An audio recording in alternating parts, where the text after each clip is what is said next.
Hare Krishna, Namaste. Chapter 11, entitled as Viśvato-Mukham Yoga. Sloka 10 and 11, Part 2. Aneka-vaktra-nayanam, aneka-divyābharaṇaṁ, aneka-divyābharaṇaṁ, divya-nekodyatāyudham, divya-mālyāmbara-dharaṁ, divya-gandhānulepanam, sarvāścarya-mayaṁ devam, anantaṁ viśvato-mukham.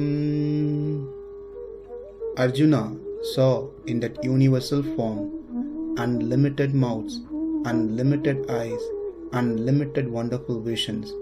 The form was decorated with many celestial ornaments and bore many divine upraised weapons. He wore celestial garlands and garments, and many divine scents were smeared over his body. All was wondrous, brilliant, unlimited, all expanding. From the previous two sessions, we saw the Lord with many eyes, many mouths, many wonderful sights, many ornaments, many weapons. Now we could also see the Lord with divya-mālyāmbara-dharaṁ, with divine garlands, with the divine garments, the garlands of many varieties and types. Some garlands which has only one type of flowers, whereas another garland with multiple types of flowers. Garlands which are made of pearls. We could also recollect the story from Srimad Bhagavatam, where Krishna and Balaram entering into Mathura and went to the house of a malakara, a garland maker, where the garland maker made a wonderful, nice flower garland and offered it to Krishna and Balaram, and he was admiring their beauty.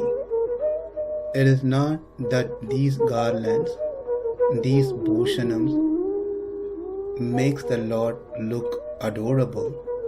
Rather, these objects becomes adorable because of the Lord. Divya-mālyāmbara-dharaṁ, the Lord with garlands and garments. Divya-gandhānulepanam, different varieties of fragrant scents pasted or smeared on the body of the Lord.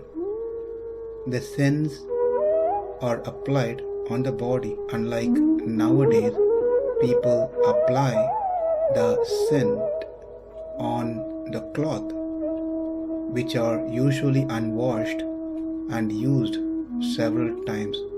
Therefore they apply scents on top of the cloth. The scents mentioned here are like those which comes from natural ingredients, chemical free, organic. Therefore it can be applied directly on the body. Moreover, these are divine scents, not those of this prakrita loka, material world. Divya-gandhānulepanam, sarvāścarya-mayaṁ, devam, sarvāścarya-mayaṁ, abode of all amazing things, ascharya, amazing things. Devam, resplendent, most beautiful, brilliant, shining Lord, who is anantaṁ, meaning unlimited, not limited by any conditions, especially not limited by place not limited by place because He is spread everywhere. He is present everywhere. Not limited by time because this form is not something manifested now which was not present yesterday. This form exists all the time.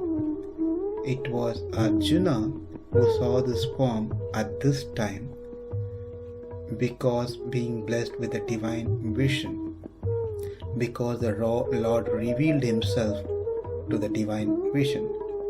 Otherwise, the form exists as it is even before Arjuna got his vision and will continue to exist even after Arjuna's vision are taken away.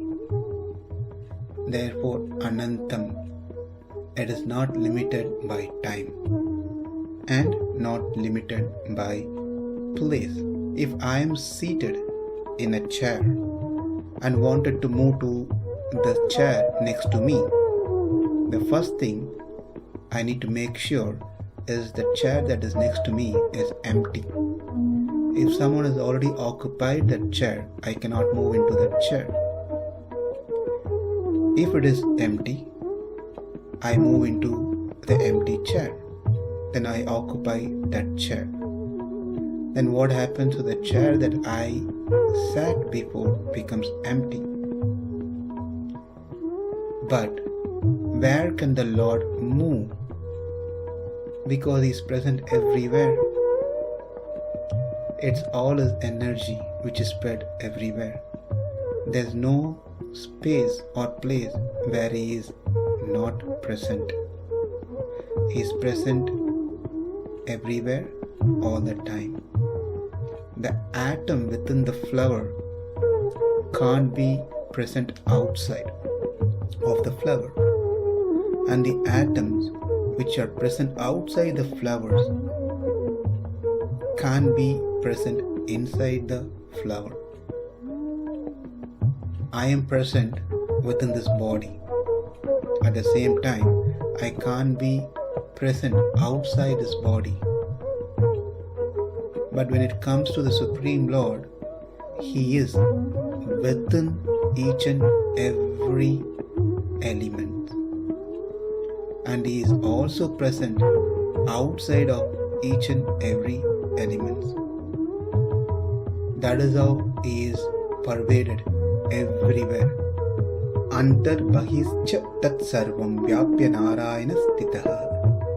The Lord manifests inside as well as outside.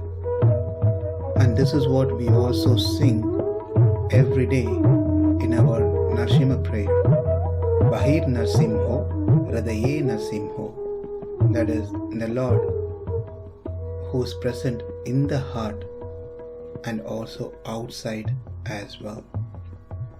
And lastly, viśvato-mukham. The Lord whose faces are in different directions.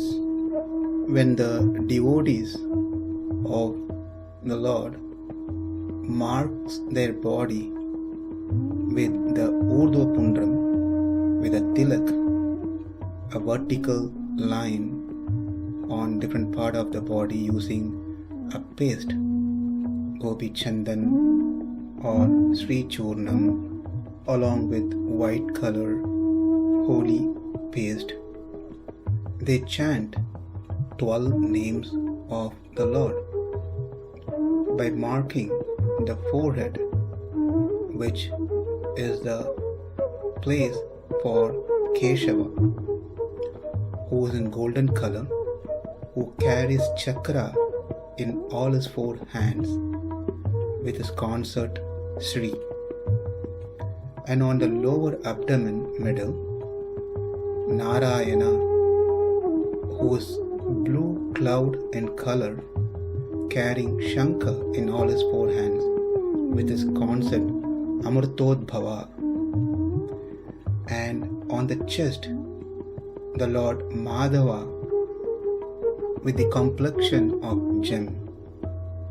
who is carrying mace in all his four hands with his consort Kamala. Next, on the front neck middle, Govinda, who is in the complexion of moon, carrying bow in all four hands with his consort Chandrasodari. On the lower abdomen right side, Lord Vishnu is present in the complexion of lotus filament, who is holding the plowshares in all four hands with his consort Vishnu Patni. On the right arm, Madhusudana, who is in the complexion of lotus flower, holding the rod in all four hands with his consort Vaishnavi. On the neck right hand side, Trivikrama with sparkling fire, carrying sword in all four hands with his consort Vararoha. And on the lower abdomen left hand side, Vamana, who is in the complexion of a rising sun, carrying the thunderbolt in all four hands with his consort Harivallabha. On the left arm, Sridhara, whose complexion is like white lotus, carrying axe in all four hands with his consort Sharngini. On the left side of the neck, Rishikesha, who is in the complexion of thundering light, the lightning, who is carrying the crowbar in all four hands with his consort Devadevika. On the back lower spinal, Padmanabha was a complexion of luster of sun, who carries all weapons in 8 hands with his consort Mahalakshmi. And on the upper back of the spinal cord, Dhamodara, who is with a complexion of silkworm, carrying whip in all 4 hands with his consort Surasundari. Each one of them are facing different directions. Keshava on the east, Narayana on the west, Madhava Urdhva-mukham upward, Govinda south direction, Vishnu north, Madhusudana south, Trivikrama southwest, Vamana northwest, Sridhara northeast, Rishikesha downwards, Padmanabha and Damodara on the back. To summarize, Sanjaya to King Dhritarashtra says, Krishna, the Lord of exceedingly wonderful attributes, opulences, having spoken to Arjuna, thus revealed his unique, supremely grand form to him, the form which has many, many eyes and many, many mouths, the form which was wonderful to look at. There cannot be a greater wonder than this. This form has numerous divine supernatural ornaments and weapons, wearing wonderful divine garlands and garments, and anointed with fragrant divine perfumes and sandalwood paste. It has many marvelous things. It is resplendent, boundless, and facing all directions. In the Sloka, the term devam, meaning brilliant, effulgent, shining, radiant, Lord. That term is further explained in the next sloka. Aneka-vaktra-nayanam, anekādbhuta-darśanam, aneka-divyābharaṇaṁ, divya-nekodyatāyudham, divya-mālyāmbara-dharaṁ, divya-gandhānulepanam, sarvāścarya-mayaṁ devam, anantaṁ viśvato-mukham. Namaste, Hare Krishna.